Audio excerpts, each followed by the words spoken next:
ఆ మూడు కళ్ళు ఏమిటాయి అంటే సూర్యుడు, చంద్రుడు, అగ్ని. అంటే ఇప్పుడు అర్థమవుతోంది కదా, విశ్వమే ఈశ్వర శరీరము, సూర్యచంద్రులు ఆయన కళ్ళు, వీటితో ప్రపంచాన్ని గమనిస్తున్నాడు. మూడు కళ్ళు ఎందుకయ్యా అంటే మూడు కాలాలని, మూడు లోకాలని గమనించుకుంటుంటాడు మూడు కళ్ళతో.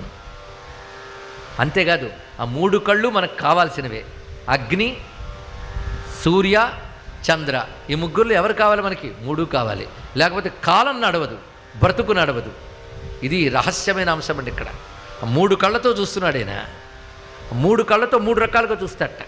భగవద్గీతలో కృష్ణుడు మాట చెప్తాడు, యదాదిత్యగతం తేజో జగద్భాసయతే అఖిలం యచ్చంద్రమసి యచ్చాగ్నౌ తత్తేజో విద్ధిమామకం.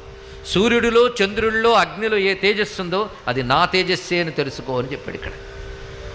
కనుకనే కృష్ణ, నువ్వు పరంజ్యోతి అన్నావు, నీ పరంజ్యోతి నాకు కనబడదు అంటే పిచ్చినాయన, కనబడే జ్యోతిలే నా స్వరూపం తెలుసుకో అని చెప్పాడు ఇక్కడ.